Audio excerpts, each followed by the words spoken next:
Hola, bueno, mi nombre es Leonardo Schwarstein, yo trabajo como consultor en organización, soy además docente, profesor en la Universidad de Buenos Aires, Facultad de Ciencias Económicas, y estoy viviendo este encuentro con mucha intensidad, como todos los presentes.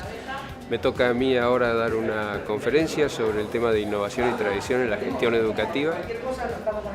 Yo publiqué hace muchos años un libro que se llama Identidad de las Organizaciones, que tiene por subtítulo Invariancia y Cambio. Podemos asimilar la invariancia a la tradición y el cambio a la innovación.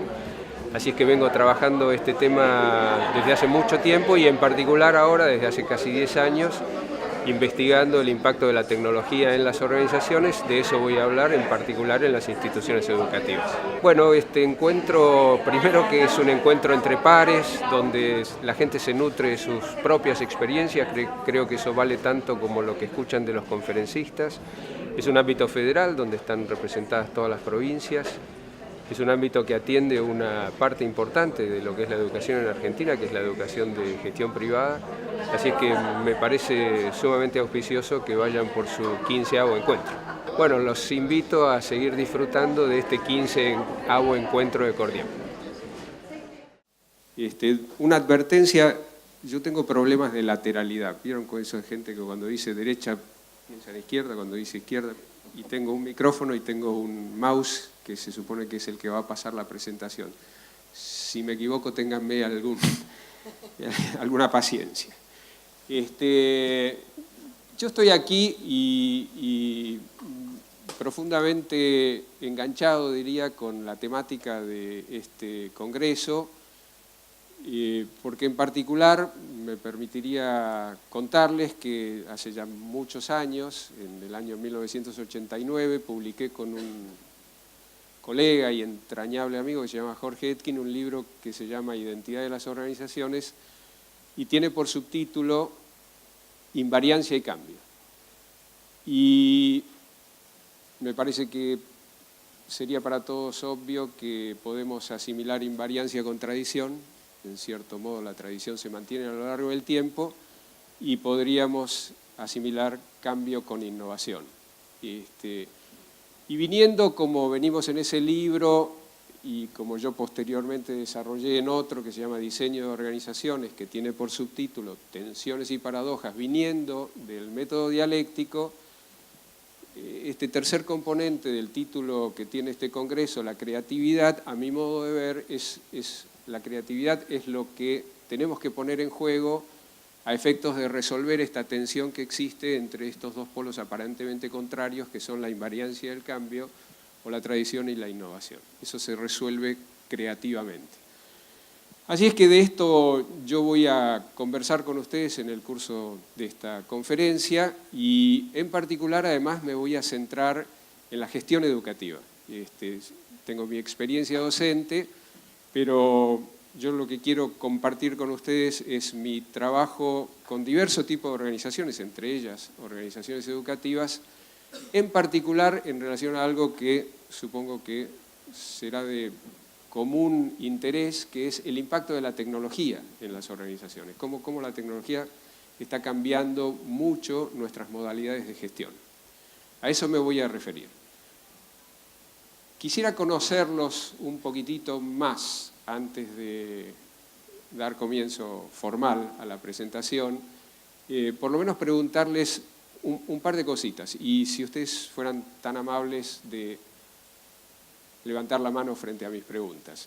Hago primero siempre el ejercicio inicial en la cual normalmente todo el mundo levanta la mano. Pregunto, levanten la mano por favor las mujeres.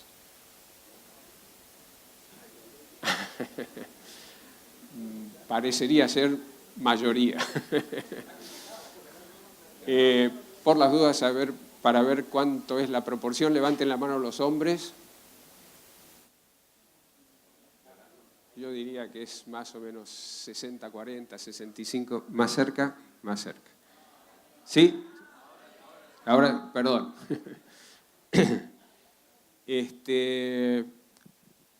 Me interesaría conocer, yo sé que aquí hay mayor mayoría de gente que ocupa funciones de gestión y en particular funciones directivas en las organizaciones educativas que ustedes representan. ¿Quiénes de aquí ejercen funciones docentes? ¿Quiénes tienen trabajo en el aula? Son unos cuantos. Bien. ¿Y quiénes tienen ambas cosas al mismo tiempo? Funciones... todos los que... Muy bien. Todos los que enseñan además gestionan. ¿Y quiénes tienen funciones solamente directivas? Bien. Bueno, y con respecto al tema de la tecnología, ustedes seguramente han visto y habrán notado tal vez que todos los días en los diarios sale algo en relación con el desarrollo de la tecnología, y no me refiero solamente a la tecnología informática. Yo voy a hablar aquí particularmente de la transformación digital, pero pensemos que tal vez los aspectos más revulsivos y disruptivos de la tecnología no están viniendo del lado de las tecnologías digitales, sino que están viniendo del lado de la biotecnología y de la nanotecnología. Y me parece a mí que en particular de la biotecnología, que puede cambiar de una vez y para siempre la historia de la humanidad. Y no sé en qué medida estamos preparados para ello. Pero en términos de la transformación digital, está surgiendo últimamente con mucha fuerza una preocupación en relación al desarrollo de la inteligencia artificial. Y gente de relativo peso y conocimiento en ese área, como por ejemplo Stephen Hawking, físico que ha trabajado la teoría de los agujeros negros, Microsoft, o sea, ¿cómo se llama el señor de Microsoft? Bill Gates, ha expresado su preocupación al respecto. Elon Musk, no sé, ese no es tan conocido, es el que fundó una empresa que se llama Tesla, que trabaja mucho con estas tecnologías y desarrollo de autos eléctricos y mandar gente a Marte. Todos ellos están advirtiendo con respecto a las consecuencias indeseadas y eventualmente incontrolables del desarrollo de la inteligencia artificial. Y me gustaría preguntarles, antes, insisto, de dar comienzo formalmente a mi presentación, ¿quiénes de ustedes comparten esa preocupación? O sea, ¿quiénes de ustedes piensan que efectivamente hay algo allí que se está desarrollando que puede atentar contra el desarrollo de la humanidad tal como nosotros la conocemos?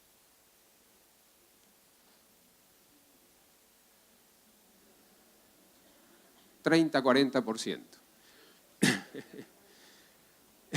¿Quiénes desconocen el tema y no sabrían qué contestar? 30–40%. Muy bien.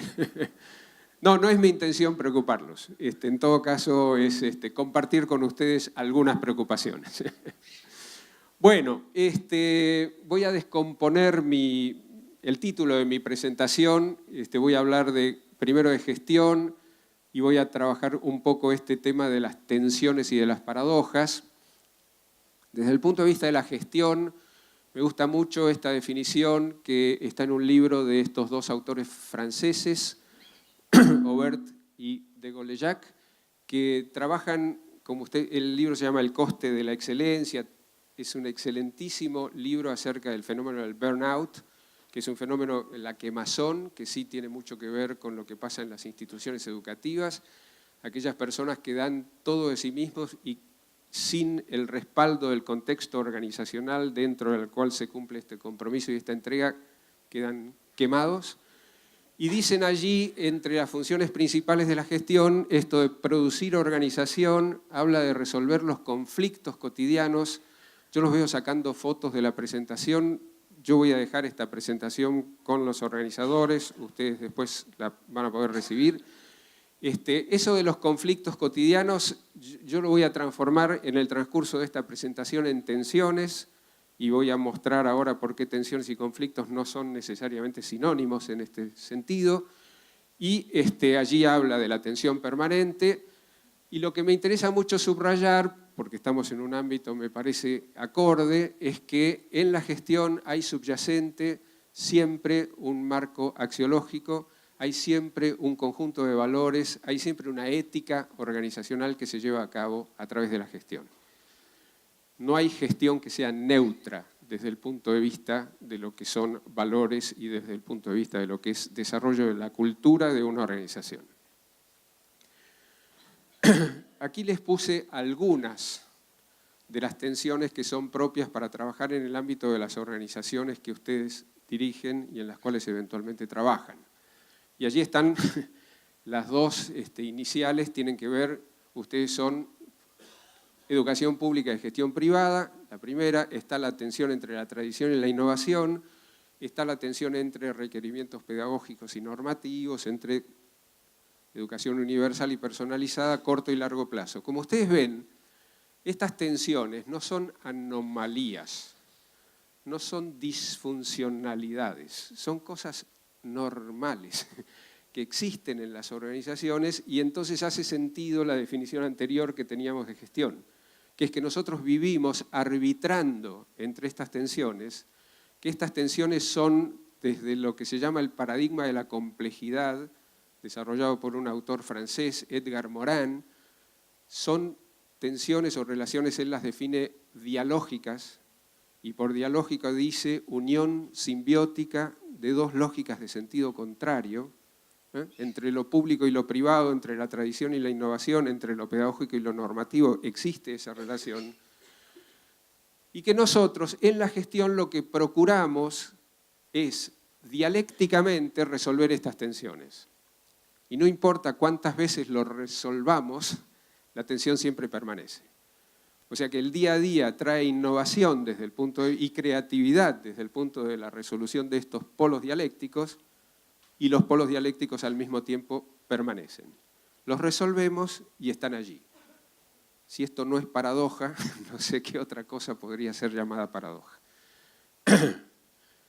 La paradoja mayor, a mi juicio, de las instituciones educativas, una que a mí no deja de asombrarme, es que frente a la transformación del mundo en que vivimos, lo primero que se dice es que lo que hace falta es educación. Que lo que necesitamos es fortalecer a las instituciones educativas para afrontar las transformaciones en las cuales estamos inmersos. Y al mismo tiempo, y por eso digo paradoja, el modelo de escuela no ha cambiado sustancialmente en los últimos 50 años. Y puse 50 por ser cauteloso, porque ayer escuchamos, y yo les digo a mis estudiantes en la facultad, que nosotros estamos en el siglo XXI enseñando contenidos del siglo XX con metodologías del siglo XIX. Pero digamos los últimos 50 para ser piadosos con nosotros mismos. Porque alguna responsabilidad tenemos en que este modelo no haya cambiado sustancialmente, ¿sí? Esto me parece una paradoja básica. Las paradojas, las tensiones dan como resultado el hecho de que, nuevamente desde el paradigma de la complejidad, hayan empezado a surgir con mucha frecuencia últimamente estas expresiones lingüísticas que se llaman oxímorones. Oxímoron en singular. Y que es una expresión lingüística que aúna dos términos de sentido contrario. Porque ustedes, si ven allí, se dice realidad virtual, y si es real no es virtual, y si es virtual no es real. Y sin embargo, hoy estamos conscientes de que realidad virtual es una, realidad. Y que en particular ya está incidiendo en las instituciones educativas. Y no es necesariamente con los chicos que se ponen los Oculus o cualquier otro dispositivo de realidad virtual, sino que cuando estamos usando juegos y cuando estamos usando simulaciones, estamos usando artificios, dispositivos de realidad virtual. El tema de la particularización masificada, esto en inglés se llama mass customization, el ejemplo más cotidiano que tengo para traerles es lo que les pasa a ustedes, lo que me pasa a mí con Netflix o lo que me pasa con Spotify, ¿sí? Que por vía de los algoritmos son organizaciones que tienen una oferta tremendamente masificada, pero al mismo tiempo tienen la posibilidad, o sea, millones, cientos de millones de suscriptores, y al mismo tiempo la posibilidad de particularizar la música o las películas que cada uno de nosotros escuchamos, las recomendaciones en relación a eso, Eso es particularización masificada. Y eso está pasando también en educación, a través de lo que son las plataformas educativas. Yo voy a hablar un poquito más de eso. Y lo que en inglés se llama Massive Online Open Courses, que son cursos masivos y abiertos que están en Internet, disponibles, muchos de ellos gratuitamente, para quien quiera hacerlos. Yo en particular he hecho algunos de ellos en una plataforma que se llama Coursera, que nuclea a universidades excelentes de todos los países del mundo.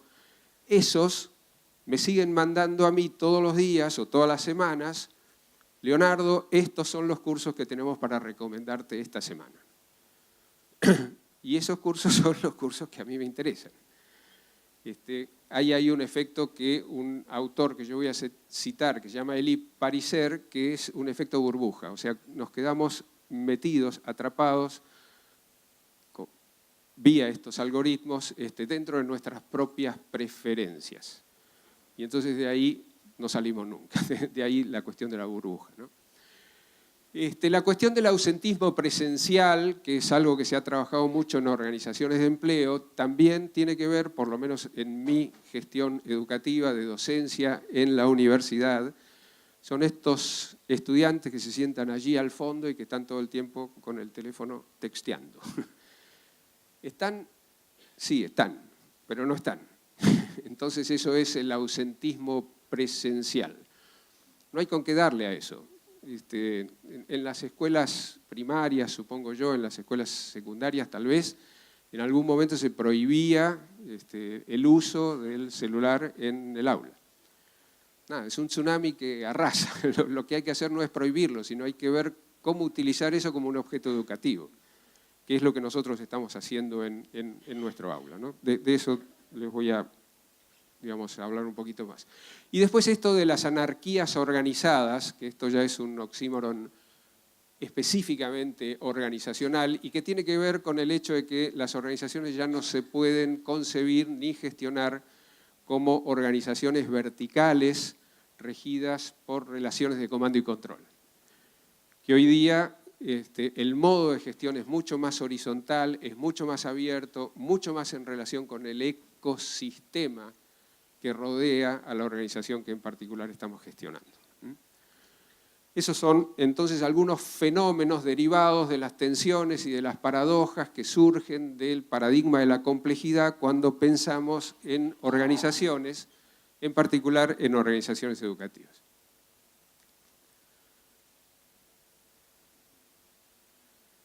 Me voy a meter un poquitito nomás, porque sería objeto de muchas charlas, con algunos aspectos de la transformación digital. Ese, que ya tiene unos años, es una gráfica del crecimiento de la población mundial. Pido disculpas a quienes están atrás. Yo pensé que íbamos a tener una pantalla un poco más grande y además lo que hice ayer, cuando vi la presentación que ustedes tuvieron ayer, corrí arriba a mi habitación y empecé a sacar todo el texto de abajo, porque veo que allí arriba no se, allí al fondo no se ve. Pero esto lo que dice esencialmente es que desde 1650 proyectado al año 2050, la población mundial pasó de unos cientos de millones hacia alrededor de 8.000 millones de habitantes, que es lo que está proyectado para 2050. Tal vez ustedes sepan que esta curva se está atenuando, o sea que no va a seguir teniendo este crecimiento exponencial, sino que está disminuyendo el crecimiento demográfico, en particular en los países desarrollados. Lo que tengo para acompañar este gráfico es este otro, donde muestra, en comparación con ese crecimiento de la población, el crecimiento de los aparatos conectados a Internet. Y como ustedes saben, no son solo las computadoras o solo los teléfonos, sino que hoy día está esta cosa que se llama Internet de las cosas, en inglés Internet of Things, y eso tiene que ver con todas las camaritas que andan por ahí dando vuelta, controlándonos, tienen que ver con todos los aparatos electrodomésticos que crecientemente empiezan a incorporarse y a estar conectados. Y miren ustedes lo que pasa allí. Lo que pasa allí es que en el año 2007 más o menos se equiparó la cantidad de aparatos conectados a Internet con la población mundial. Y la proyección, si tenemos 7.600 millones de habitantes para el año 2020, tenemos 50.000 millones de aparatos conectados a Internet para esa misma época. Esto quiere decir que la tecnología se está desarrollando a un ritmo enormemente más vertiginoso que el que nosotros mismos nos desarrollamos. Esto es un indicador de eso.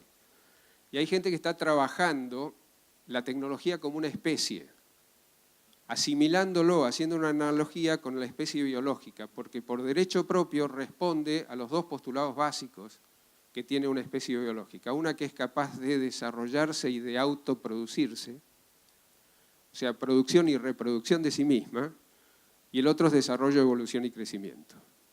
Con esas dos cosas, Kevin Kelly es uno de los autores, un señor que se hizo muy famoso por dirigir una revista que se llama Wired en inglés y que ha estudiado mucho el impacto de la tecnología en la sociedad. El último libro que escribe Kevin Kelly se llama Lo que la tecnología quiere, no está traducido al español, y allí lo que dice es la tecnología es una especie, y lo llama el technium, esto que nos rodea. Y el postulado es un postulado provocador, desafiante, que es que no somos nosotros, la especie humana, quien está rigiendo hoy el desarrollo de la tecnología, sino que eso se está produciendo. Es una transformación que se ha autonomizado de la voluntad humana. Yo en particular adscribo a esa teoría y les voy a mostrar algunos desarrollos luego que tienen que ver con esa adscripción.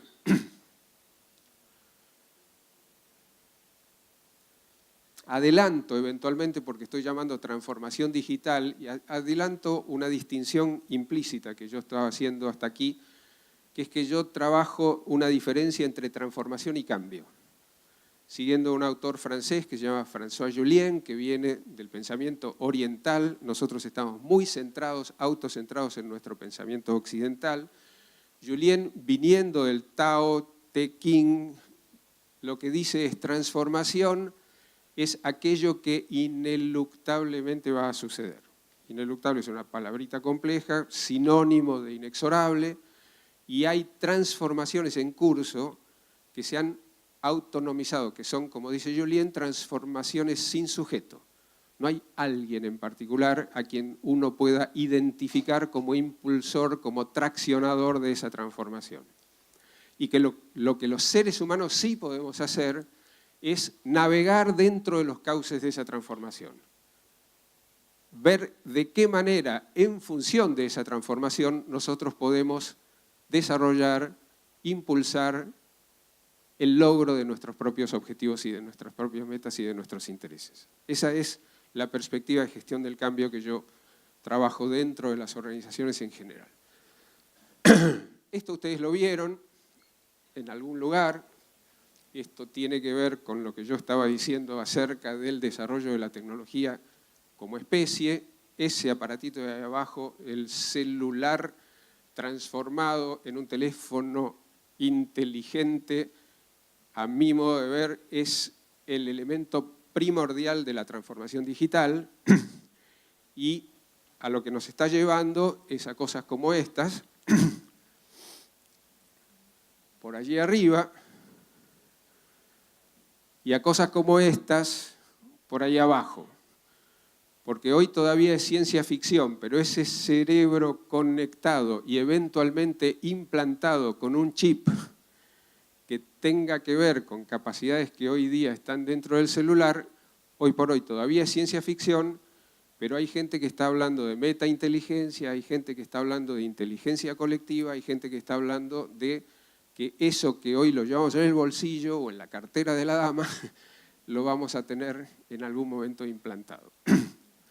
Hay un capítulo de una serie, si les interesan estas cosas, que se llama Black Mirror, donde hay un señor que tiene implantado un chip, sin saber que lo tiene.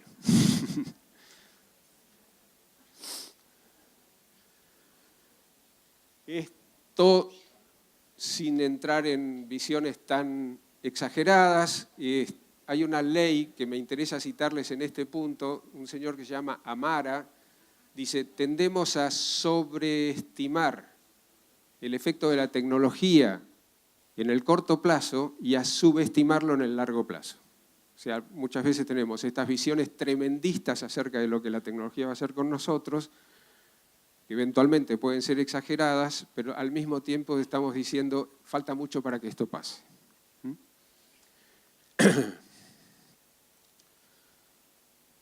A mí esta me parece en particular como para reflexionar largo rato, ¿no? ¿Quién lleva a quién en este momento? Y los invito a pensar quién de ustedes no se sobresalta cuando se da cuenta que salió de casa y se olvidó el celular, ¿no? ¿No?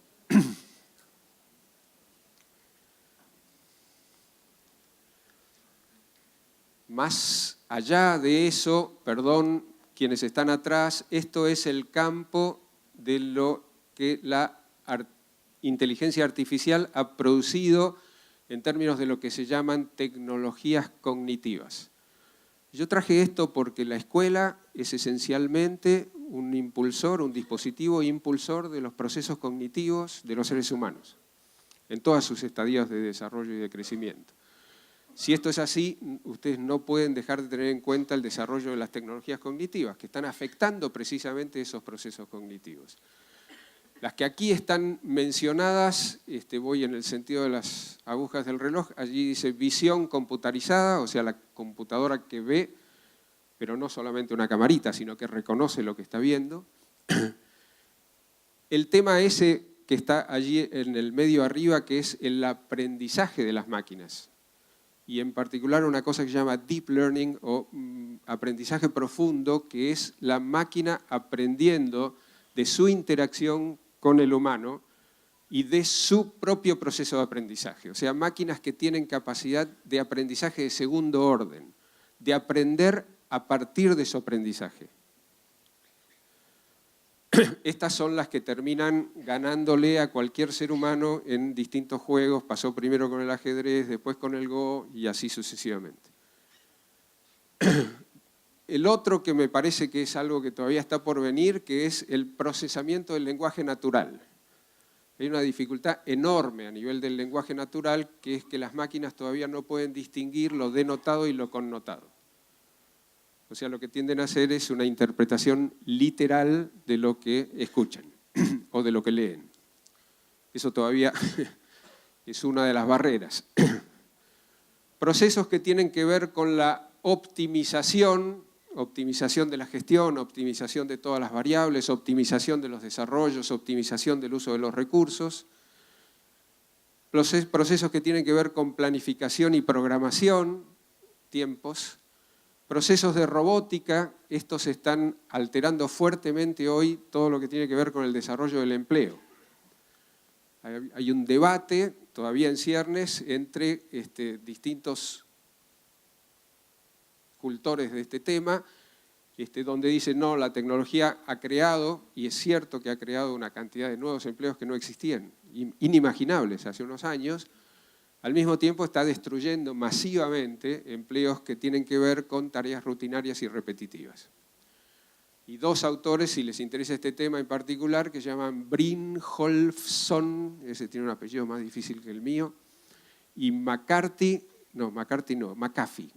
como el antivirus.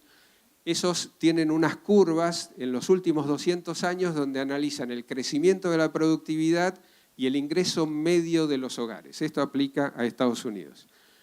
Y ese desarrollo es coincidente, o sea, va en línea, y es un desarrollo lineal, hasta el año 1980, fines de la década del 80. Y ahí se produce lo que ellos llaman el gran desacople. La productividad sigue creciendo y el ingreso medio de los hogares primero se detiene y después empieza a bajar. Y la brecha se está haciendo cada vez mayor. Y la brecha se hace cada vez mayor porque hay menos empleo, en particular en la industria de servicios que tiene esas tareas rutinarias y repetitivas, y porque el empleo muchas veces es el empleo menos calificado y por eso no crece desde un punto de vista de salario. ¿Sí?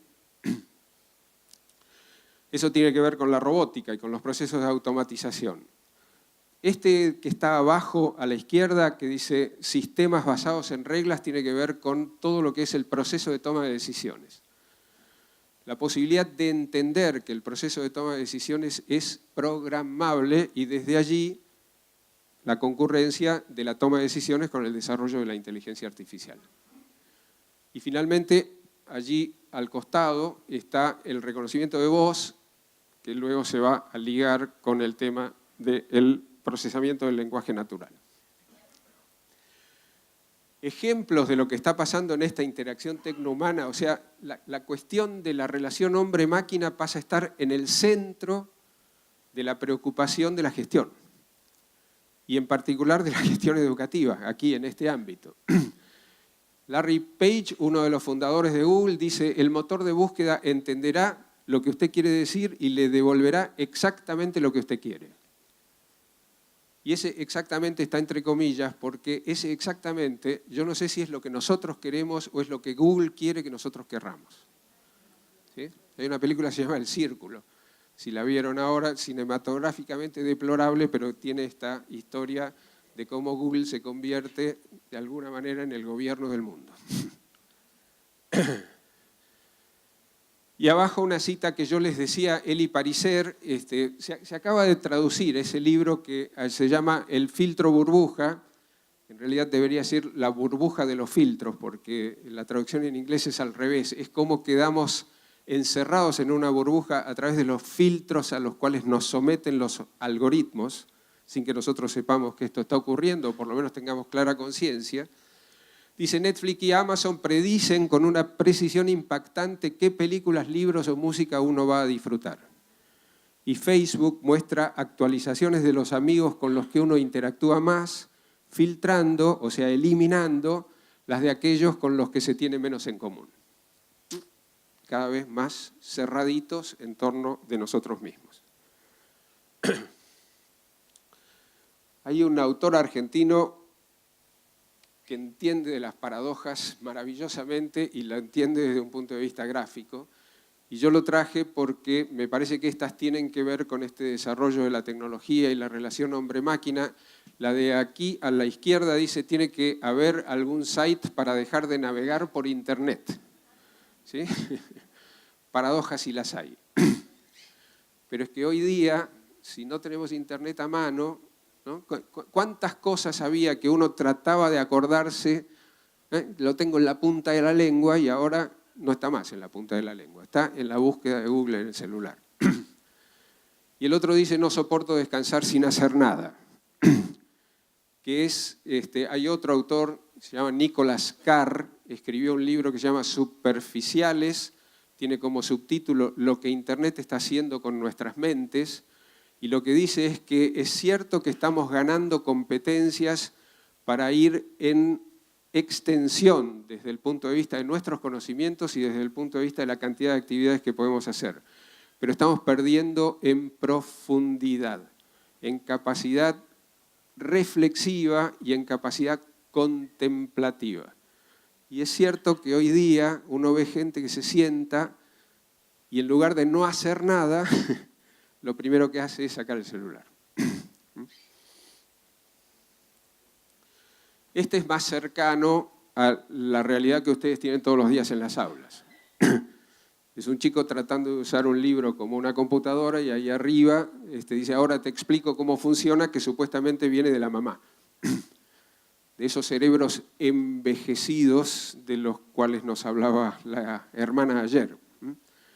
Arriba hay alguna cita de Nicholas Carr, el que yo les acabo de mencionar. Me parecen muy interesantes las dos. Una dice: ¿somos lo que leemos o leemos como somos?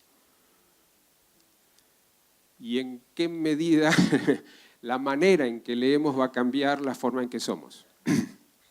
Y la segunda dice: pensamos de manera diferente porque leemos diferente o leemos diferente porque pensamos diferente. Es básicamente la misma cosa.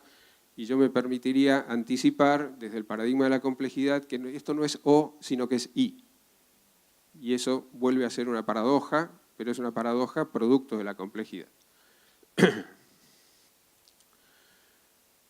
Yo voy a citar aquí a un autor que me imagino que citarlo aquí con ustedes es algo así como hablar de la horca en la casa del ahorcado. Porque este señor, Iván Illich, escribió en 1971 un libro que se llama La sociedad desescolarizada. Y hace un enorme esfuerzo porque realmente yo creo que hay que tener mucha capacidad de imaginación para describir cómo sería una sociedad sin escuelas. Escuela como el dispositivo que nosotros conocemos hoy de escuela, con una currícula, con un tiempo fijo al cual hay que asistir, donde se va creciendo en función de la edad y en función de la cantidad de conocimiento que se vaya incorporando. Y él dice que tal sociedad debería organizarse en torno de 4 servicios.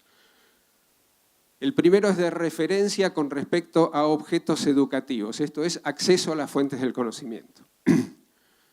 El segundo tiene que ver con lonjas de habilidades, modelos de competencias de los oferentes y condiciones según las cuales están dispuestos a servir como modelos. Esto es el pasaje del conocimiento a la competencia, anticipado por Illich en 1971, y al mismo tiempo, ¿quiénes son los que nos van a impartir los conocimientos necesarios para desarrollar esas competencias? El tercero, que me parece trascendental en cualquier proceso de aprendizaje que uno vaya a emprender, hace muchos años, en los próximos años, para mí para siempre, tiene que ver con el aprendizaje entre pares. Ahí se llama búsqueda de compañeros. Aprendemos mucho, mucho en la interacción con quienes son nuestros pares. Yo en esos Massive Online Open Courses que les he contado que hice, aprendí muchísimo más de quienes estaban interactuando en los foros y en los chats que de los docentes que estaban impartiendo ese curso. Y finalmente, objetos de referencia respecto a educadores profesionales e independientes. Esto es poder ubicar ya concretamente a la gente a la cual eventualmente podríamos recurrir como tutores, como coaches, como lo que fuera necesario. Eso fue en 1971, ejercicio de imaginación.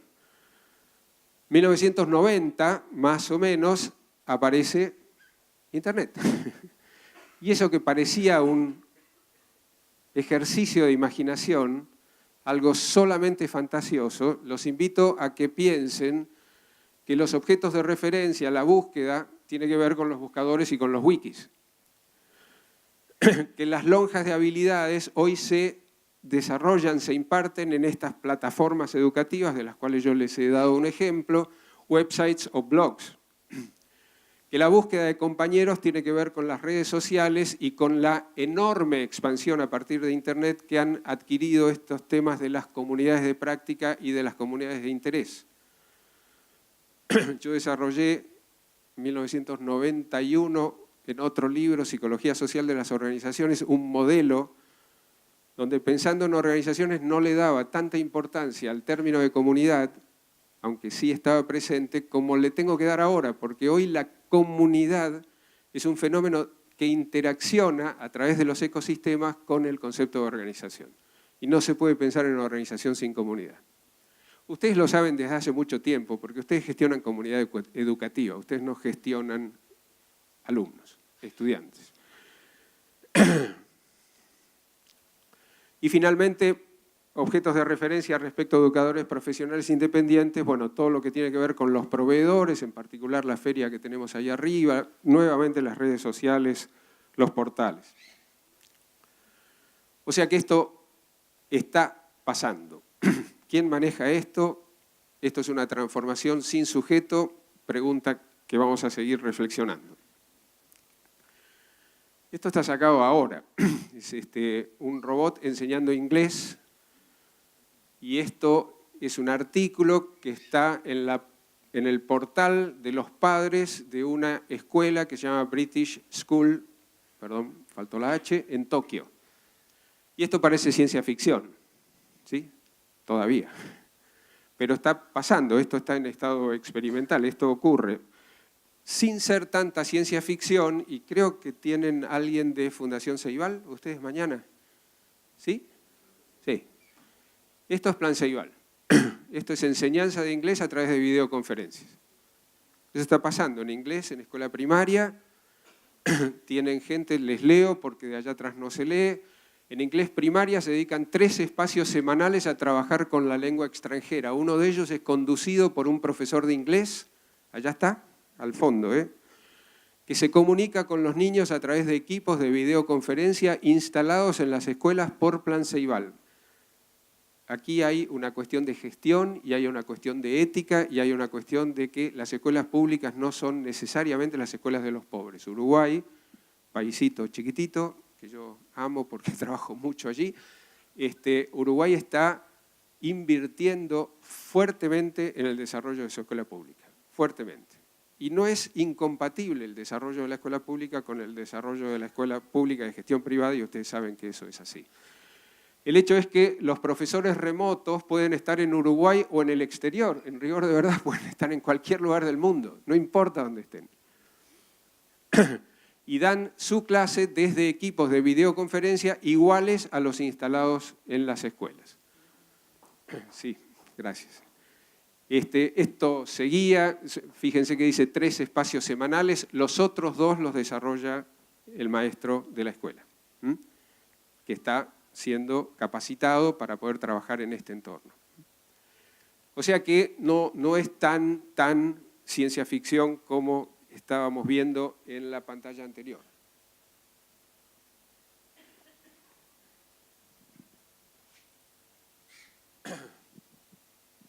Vamos a las instituciones educativas, en particular, esta es la que yo quería cortar ayer, porque de atrás no se ve y porque tiene mucha cosa, pero no me animé a cortar ninguna de estas cosas. Voy a pasar a lo mejor rápido. Hay un replanteo epistemológico. Yo conozco más de la universidad que de la escuela primaria o de la escuela secundaria, pero me imagino que algo de lo que está pasando en la universidad, que es esto, ya no es más admisible la fragmentación del conocimiento que ordena, que organiza a la universidad. O sea, tener hoy una facultad de ciencias económicas, una facultad de ciencias naturales, una facultad de ciencias de la computación, una facultad de medicina, no es la manera de organizar el conocimiento y mucho menos el acceso al conocimiento en este siglo XXI. Y consecuentemente lo que pasa es que estamos pasando de núcleos problemáticos, que son los que, de áreas temáticas, que son los que han generado esa fragmentación del conocimiento, a núcleos problemáticos. ¿Qué tenemos que resolver? Y cómo concurren las distintas disciplinas a la resolución de un problema concreto. Esa es la organización educativa, me parece a mí, correspondiente con el siglo XXI, que se corresponde además con lo tercero, que es la obsolescencia vertiginosa de ciertos conocimientos. En particular todos aquellos que tienen que ver con los desarrollos científicos. Es decir, ¿qué les estamos enseñando? Ayer se dijo también a nuestros estudiantes hoy día. ¿Para qué los estamos preparando? Para un futuro que todavía no conocemos. ¿Qué significa eso desde el punto de vista del replanteo de toda la pedagogía? No solamente los contenidos temáticos. El acceso universal y casi irrestricto a las fuentes de información y de conocimiento, con justicia también se mencionó ayer. ¿Qué hacemos aquí escuchando a un señor que nos dice lo mismo que podemos estar viendo o leyendo en nuestras casas tranquilamente? Y a lo mejor muchas veces ese mismo señor. Yo estuve dando una charla parecida a esta la semana pasada con gente de medios de comunicación y les estaba mostrando la curva de crecimiento del uso de datos en Argentina, aquí 2017. Fuente Cabasa, que es la Cámara de las Empresas Proveedoras de Internet. El crecimiento en el uso de datos en Argentina de enero a julio del 2017 creció 72%. Yo puse esa misma cara, 72%. Fuente inobjetable. ¿Por qué? Consumo de video. Está pasando de la lectura a al video. Irrupción de la cultura digital en todos lados, en el gobierno, en la administración, en la docencia y en la investigación. En particular, en cada una de esas cosas, en las escuelas.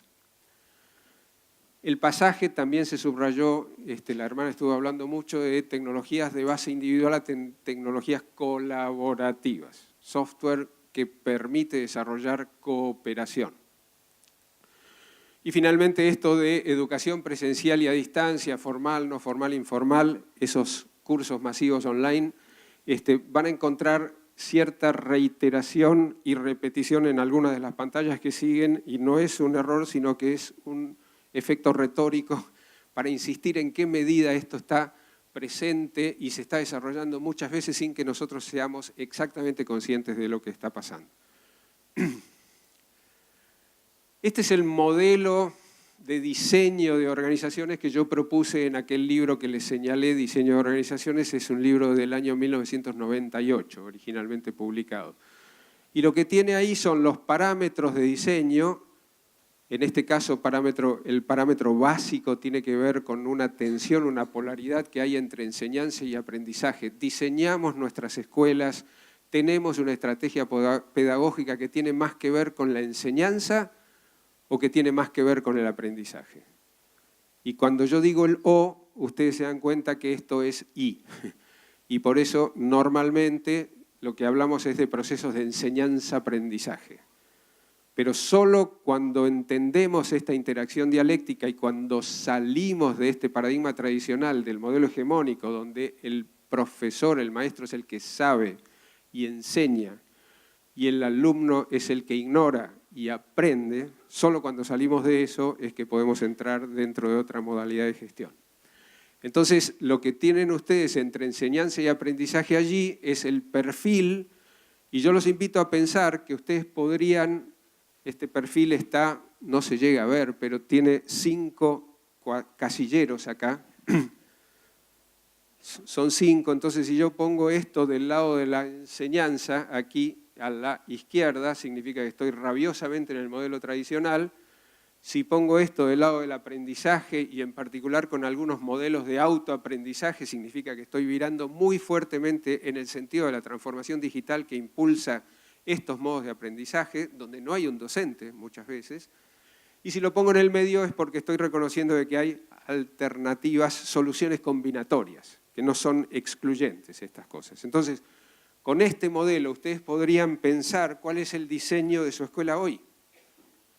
¿De qué manera están resolviendo estas tensiones? Las tensiones entre la enseñanza universal y la enseñanza personalizada o individualizada, entre el aprendizaje dirigido o autodirigido y autodirigido, entre la racionalidad pedagógica y la racionalidad económica, que eso no es propio solo de las organizaciones de gestión privada, sino que esa tensión está presente también en las organizaciones públicas, a través de los presupuestos que se les asignan, por ejemplo.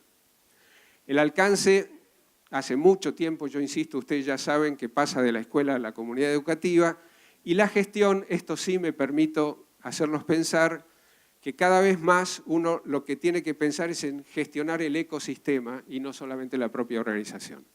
Se queda corto uno cuando piensa en la propia organización. ¿A qué me refiero con ecosistema? Va a haber alguna pantalla a ese respecto. Chiquitita la letra. Bueno, hay mucha reiteración. Educación presencial y a distancia, objetos educativos, esto sí me interesa. Hace muchos años yo anduve alguna vez visitando en el MIT, el Media Lab. MIT lo citó la hermana ayer, Massachusetts Institute of Technology, y el Media Lab es un laboratorio de medios que desarrolló e impulsó fuertemente un señor que se llama Seymour Papert, basado en teorías de Piaget, y donde lo que dijo, lo voy a tratar de sintetizar, es la riqueza del aprendizaje depende mucho de la riqueza de los objetos educativos con los cuales se aprende.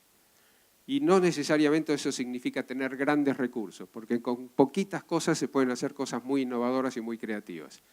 El tema es que esos objetos educativos hoy están virando de lo analógico, de ser analógicos a ser objetos educativos digitales. Y ahí arriba en la feria tenemos una parafernalia de objetos educativos digitales como ejemplo. Está pasando de los dispositivos fijos a los móviles, del trabajo offline al trabajo online. El software está pasando de ser sistemas a ser aplicaciones. Esta es una mutación importante a nivel de desarrollo de tecnología informática. Los sistemas eran amigables para quienes los programaban. las aplicaciones son amigables para quienes las utilizan. Esto es realmente un progreso en ese sentido. Las aplicaciones pueden ser, aquí vienen las repeticiones de la retórica, individuales o colaborativas. Los soportes pueden ser diversos, como solían ser, o ahora integrados en una sola plataforma que les da gestión, que les da comunicación, que les da la posibilidad de hacer evaluaciones, etcétera, etcétera. En servidores propios o en la nube, cada vez más virando hacia la nube. La gestión del conocimiento, que me parece que en particular es muy importante para las instituciones educativas, antes era documental, está pasando a ser relacional.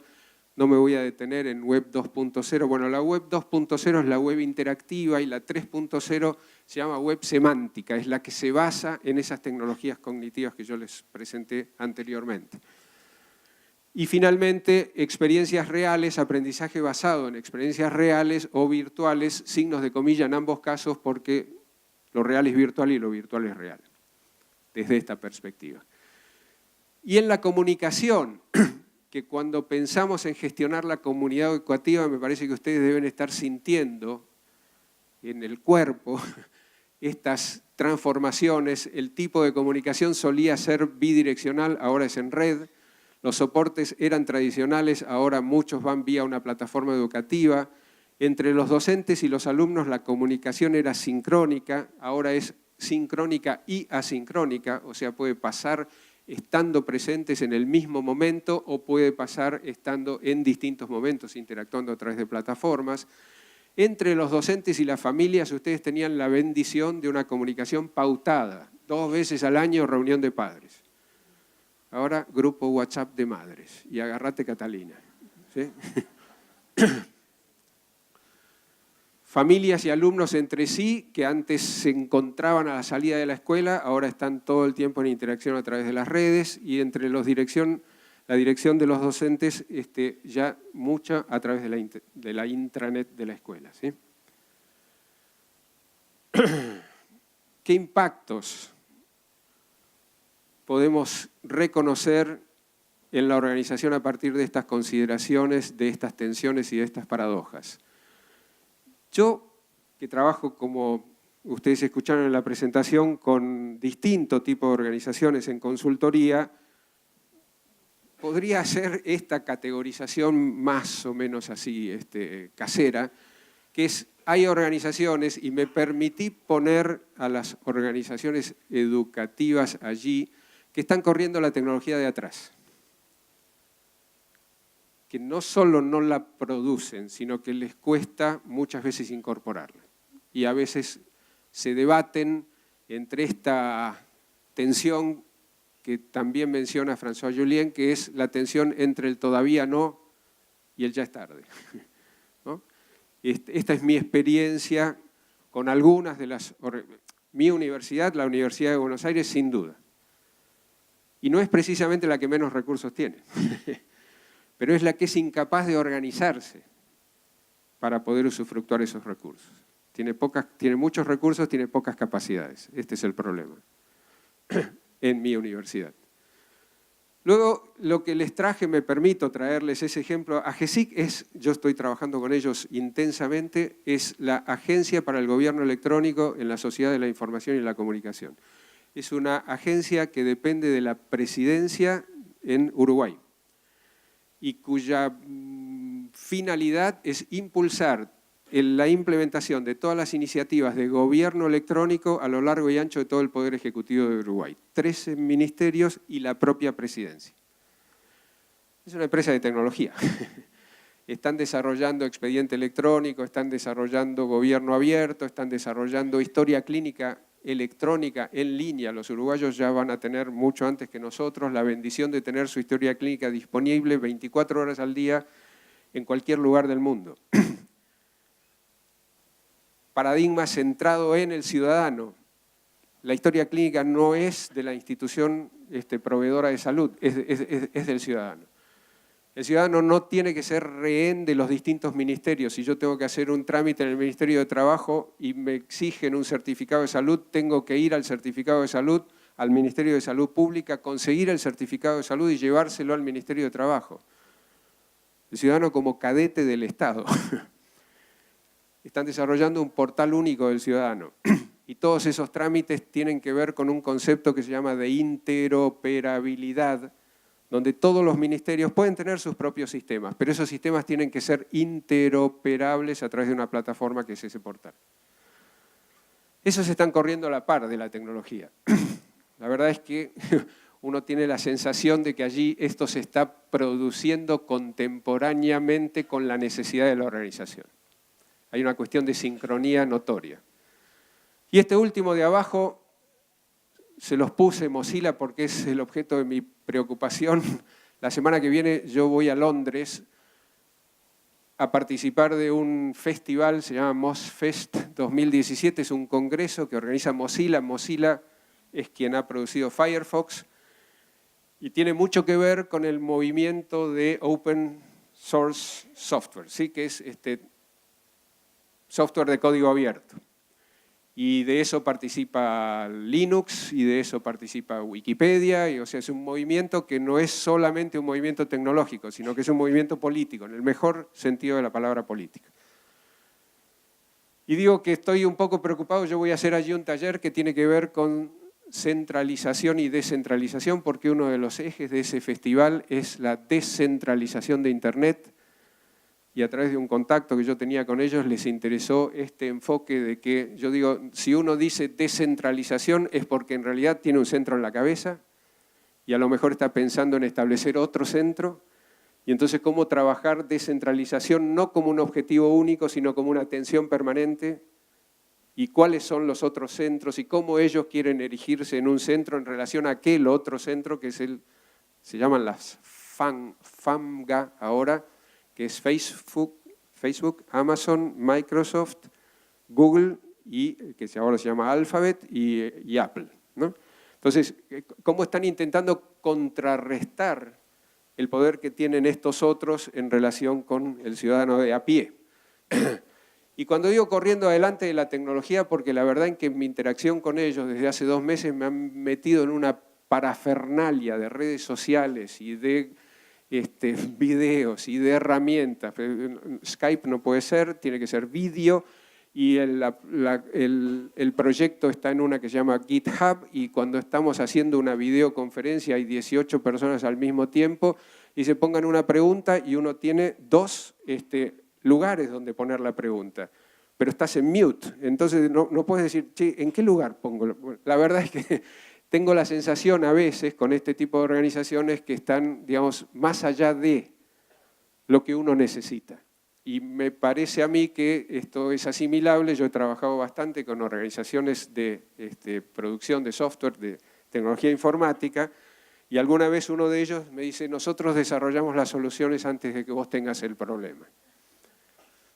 Y no sé hasta qué punto no nos están generando un problema con una solución que nosotros no necesitamos. ¿Quién los para? ¿Quién los para? Esto es lo que yo digo de una transformación sin sujeto. En ese contexto,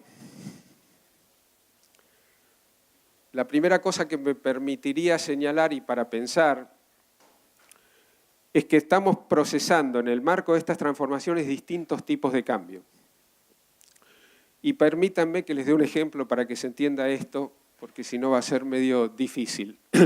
Esto ahí son 3 tipos de cambio, un cambio que se llama conservativo, son propuestas que hemos hecho en aquel libro Identidad de las Organizaciones, que yo seguí desarrollando posteriormente y que están basadas además en fundamentos conceptuales de 2 biólogos chilenos que se llaman Maturana y Varela, que han escrito una tesis original que se llama Teoría de Autopoiesis, y autopoiesis es producción y reproducción de sí mismo. Y lo he asimilado, esos numeritos que están ahí, 1, 2 y 3, con desarrollos de Gregory Bateson, que es una persona que ha tenido mucha influencia en la psicología y también en la educación, y él habla de aprendizaje 1, aprendizaje 2 y aprendizaje 3. Cambios conservativos y aprendizaje 1 están situados epistemológicamente en el nivel de resolución de problemas. Para no ser muy abstracto, permítanme que yo les dé un ejemplo de mi propia aula, de mis estudiantes. Nosotros hace ya tiempo que nos empezamos a plantear esta problemática simultánea, al mismo tiempo alumnos poco motivados con conocimientos que nosotros les estamos impartiendo, que son conocimientos relativamente viejos. Y entonces lo primero que tratamos de hacer cuando enfrentamos eso con mentalidad de cambio conservativo es cambiar la currícula, o sea, modificar los contenidos. Esa es la solución que nosotros tenemos a mano para ese problema. Ustedes saben lo que pasa. No importa cuánto cambiemos la currícula, la motivación sigue siendo relativamente inexistente y aparece esa preguntita que taladra el trépano, que taladra nuestros cerebros como docentes, que es la pregunta del estudiante que dice, ¿y esto para qué me sirve? Y entonces lo que tratamos de aunar en el cambio innovativo y en el aprendizaje 2 es reconocer que estábamos respondiendo con una alternativa A, que era una determinada modalidad didáctica, y que lo que podemos hacer es pensar en otra modalidad didáctica. Esto es utilizar técnicas de acción. Yo soy psicólogo social. Role-playing, dramatizaciones, simulaciones, juegos de empresa, una serie de cuestiones. Traer personas que dirigen organizaciones, nosotros hacemos eso, 5 veces por cuatrimestre vienen números 1 de organizaciones de todo tipo, grandes, pequeñas, medianas, sin fines de lucro, públicas, privadas, a conversar con nuestros alumnos. La materia se llama Dirección General. Y entonces que aprendan de gente que ha llegado a esa posición y que está dirigiendo. Entonces, esto es reconocer que cuando yo respondía aquí, sin saberlo, lo estaba haciendo dentro de una alternativa A, pero yo puedo aprender a desarrollar otra alternativa que concurra a resolver este problema de una manera más innovadora y creativa. Estamos hablando de este congreso, ¿sí? Y eso es lo que Bateson llama aprendizaje 2. Está en el nivel epistemológico de generación de nuevas alternativas, siempre para resolver el mismo problema. Pero todavía tengo una más, porque nosotros no terminamos de resolver esto. Un poco más de motivación sí, contenidos más actualizados sí, pero nos seguían mirando y seguía teniendo siempre la distribución normal. 20% de alumnos interesados, sumamente interesados, adelante, 40% de alumnos depende, en el medio, 20% de alumnos atrás, inconmovibles. Hasta que un día, en lugar de preguntarnos qué les queremos enseñar y qué queremos hacer con ellos, pasamos al otro paradigma que fue ¿qué quieren aprender? Y nosotros vinimos hace 5 años con una propuesta absolutamente radical, que es no tenemos más un programa fijo, no hay más una currícula, tenemos solamente núcleos temáticos dentro de lo que es nuestra materia de dirección general, y la más radical de todas, no damos más clase. Y no damos más clase. Han pasado algunos... Eso es un cambio de paradigma. Dentro de ese cambio de paradigma lo que aparecen son otras alternativas que lo que hacen es concurrir a la misma resolución de problemas. Yo después le voy a contar, digamos, qué es lo que pasó acá, pero primero quiero detenerme ahí. Es tercer nivel de aprendizaje, cambio paradigmático. Ojo que los cambios paradigmáticos, como decía Bateson, son riesgosos. Y si no, pregúntenle a Galileo, ¿sí? Entonces, ¿qué es lo que pasa con este cambio paradigmático? Primeras y solamente algunas de las cosas que les voy a decir. Primero, la perplejidad de nuestros alumnos cuando les preguntamos qué quieren aprender. 25 años, todos trabajando, 98% trabajan, algunos ya en posiciones directivas. Primera vez en la vida, por lo menos parecía, que les preguntaban qué quieren aprender. Un mes y largo, de todo un cuatrimestre para que lleguen a fijar cuáles son sus objetivos de aprendizaje. Segundo efecto impensado, estampida de mi equipo docente. Salieron corriendo, porque usan la clase teórica como un escudo, para defenderse de la ansiedad que les produce la interacción con los estudiantes y sobre todo el conocimiento de los estudiantes. porque el acto educativo en el modelo hegemónico tradicional está basado en el conocimiento del profesor y en la ignorancia del alumno. Y cuando les preguntamos, muy al principio de esta forma de enseñanza-aprendizaje, y no estoy hablando de este último cambio paradigmático, una chiquita, cuando le preguntábamos por qué no decís lo que pensás, nos contestó porque cada vez que lo hice, perdí.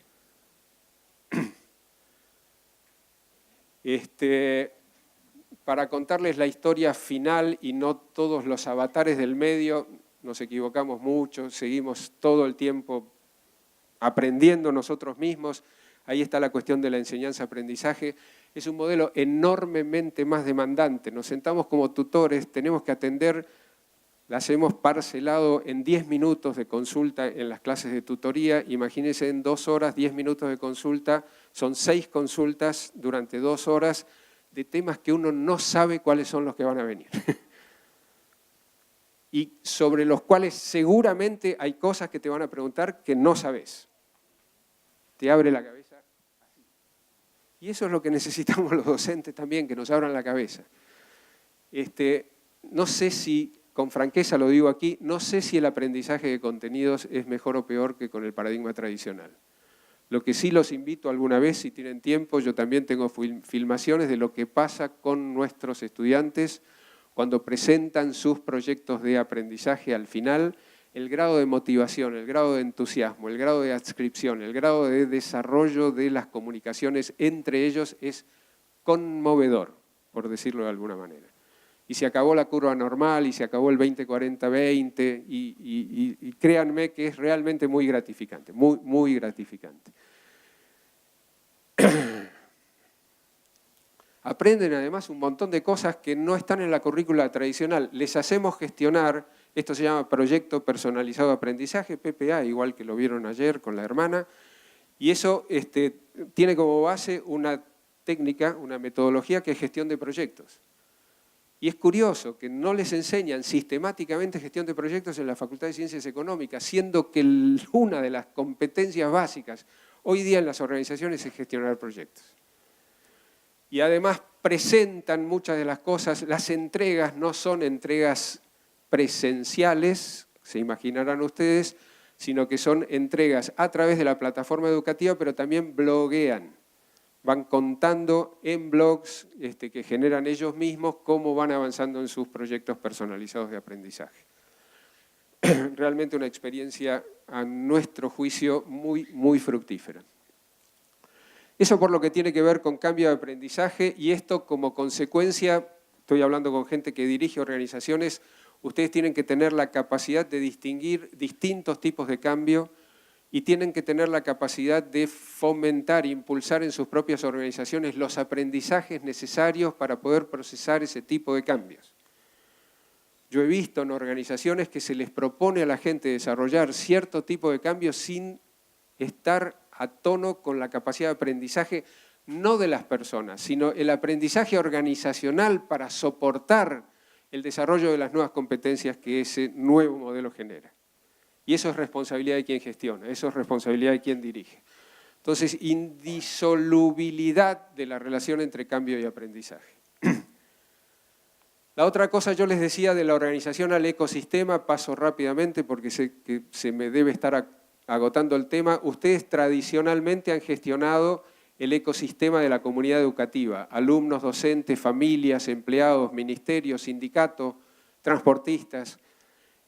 Los invito a que consideren, seguramente lo están haciendo, el impacto de la gestión del ecosistema tecnológico, en particular todo lo que tiene que ver con redes sociales, plataformas educativas y plataformas de empleo, que es la modalidad de acceso al empleo que se viene en este siglo XXI. Eso es en particular una cosa que se llama de gig economy y que tiene mucho que ver con una modalidad de empleo que no es todavía frecuente en las instituciones educativas, que es el empleo temporario y el empleo por proyectos, que no está todavía en las aulas, pero que sí empieza a tener que ver con distintas áreas de gestión.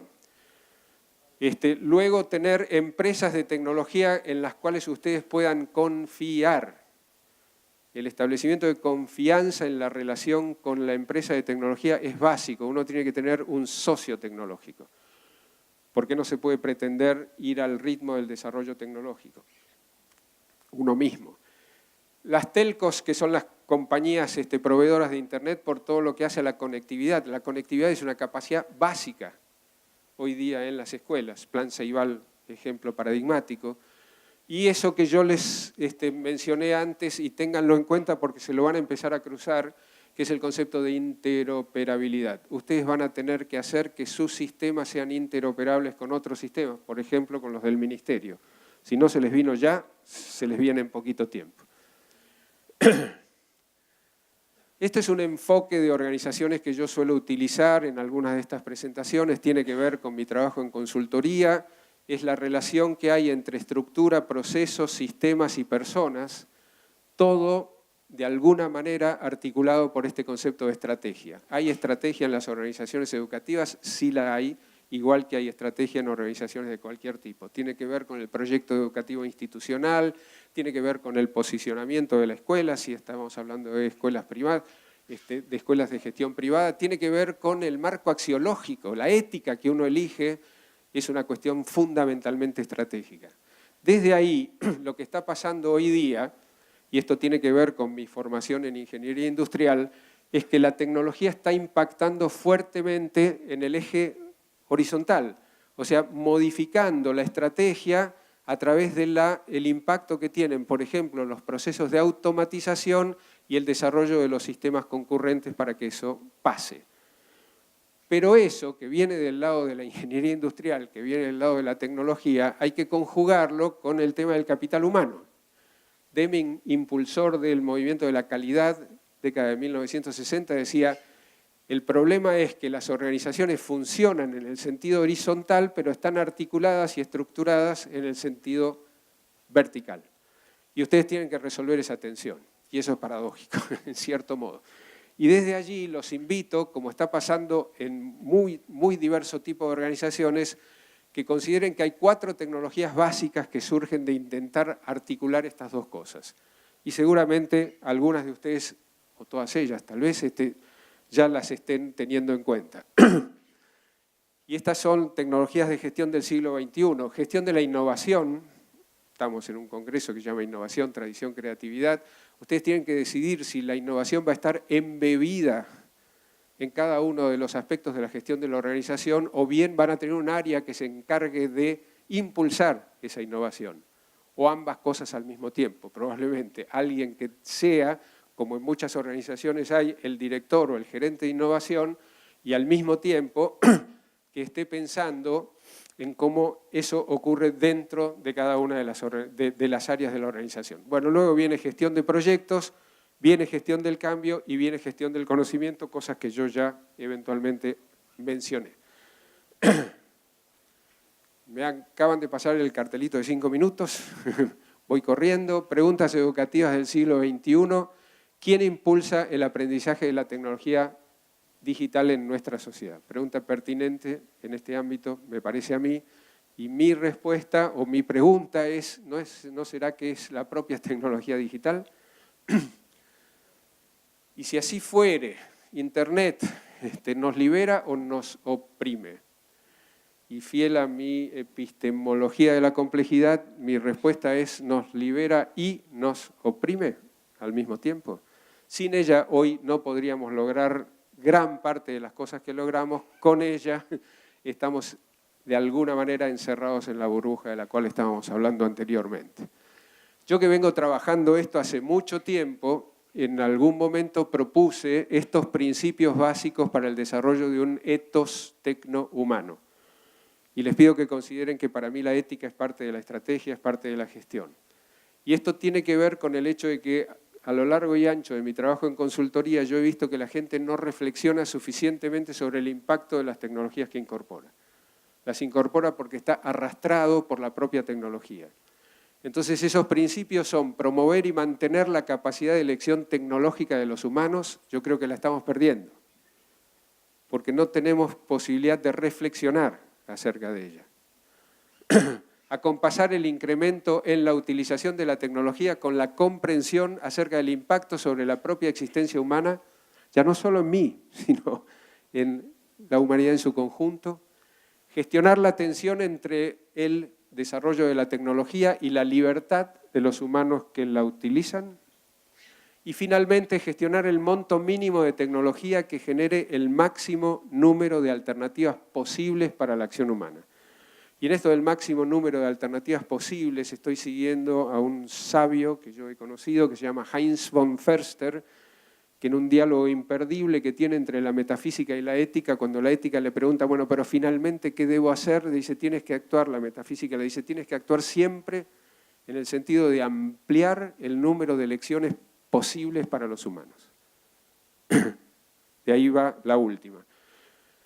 Y dejarlos con alguien que ustedes conocen, que es Jean Piaget, que dijo, el objetivo principal de la educación en las escuelas debería ser la creación de hombres y mujeres que son capaces de hacer cosas nuevas. No simplemente repetir lo que otras generaciones han hecho. Hombres y mujeres que son creativos, inventivos y descubridores, que pueden ser críticos, verificar y no simplemente aceptar todo lo que se les ofrece. Esto que yo creo que va surgiendo como consenso en este encuentro, y yo escuché mucho de eso en las presentaciones anteriores, esto es válido para nuestros estudiantes, los invito a pensar que tanto o más es válido para ustedes como dirigentes de estas organizaciones educativas. Gracias.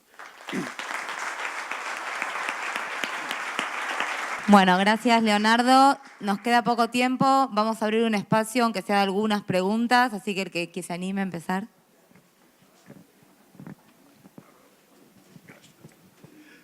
Ingeniero, usted habló de la complejidad, habló del cambio y de la transformación. No mencionó la palabra evolución. Sí, porque no estoy seguro de que eso sea para mejor.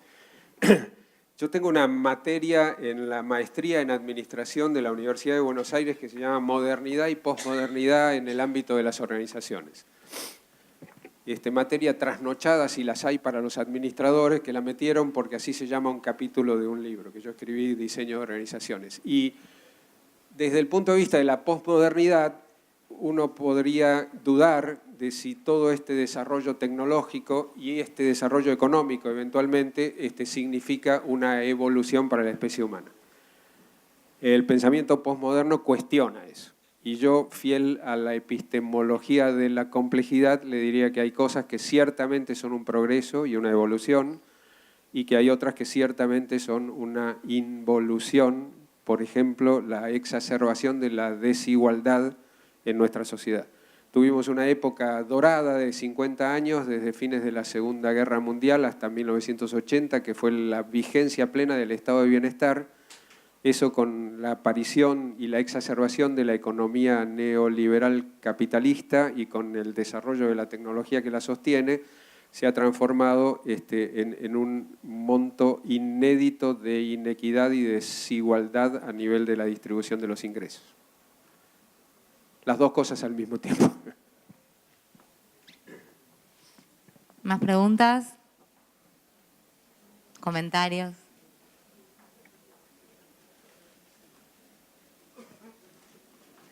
Bueno, por nuestra parte agradecerte, creo que nos vamos con muchas preguntas interiores para reflexionar. Yo en lo personal me quedé como con estos dilemas en oposición y en sumatoria. Así que una conjunción, así que muchas gracias a todos y ahora nos dice cómo seguimos. Gracias a ustedes.